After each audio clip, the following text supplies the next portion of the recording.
Good morning. My name is Steve Lee, and my family lives at 9715-5 Park Drive outside of Great Forest on land that's been in my family for more than 160 years. And we get our water from a well in the Trinity Glen Rose Aquifer. We got involved in this cause because Lennar's development at Guajolote Ranch would discharge an average of 1 million gallons a day of treated sewage into the Helotes Creek watershed, which directly recharges the Trinity Glen Rose Aquifer. That watershed also contributes up to 15% of the total recharge of the Edwards Aquifer, the principal water source for about 2.5 million people across multiple counties. The only science showing what this development would do was a comprehensive hydrological study by Southwest Research Institute funded by the city, and concluding that additional wastewater systems from residential development in the Helotes Creek watershed would, quote, significantly degrade the watershed and the quality of water, recharging the Edwards Aquifer, unquote. A municipal utility district for Guajolote Ranch would practically assure that this would happen. Notably, the only mud that currently has a wastewater treatment plant in the contributing zone of the Edwards Aquifer, where Guajolote Ranch is located, has violated discharge limits of dangerous pollutants, and you see that report on the screen there. The Meyer Ranch mud in Comal County was cited for wastewater discharges exceeding permitted limits for nitrates and phosphorus for 2 quarters in the last 3 years, according to the U.S. Environmental Protection Agency.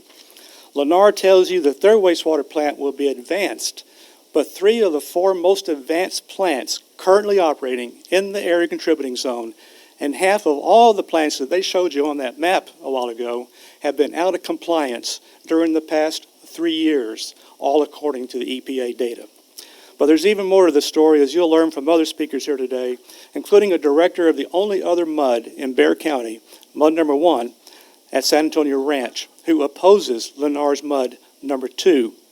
As we know, a mud is a scheme by developers to issue bonds to build infrastructure, including wastewater treatment plants, and impose taxes on their own residents to pay it back. Recent reports in the Houston Chronicle and published in the San Antonio Express News have documented how MUDs have been promoted statewide by developers as boosting affordable housing, but rather have resulted in the opposite while also straining local governments. New home buyers lured by attractive list prices frequently have been hit with property taxes double or triple those of the county or neighboring cities, plus monthly fees for basic services from trash pickup to police protection, shattering the illusion of affordable housing. MUDs have resulted in higher taxes for residents outside the developments even, as cities and counties have been on the hook to provide services or even maintain infrastructure of MUDs.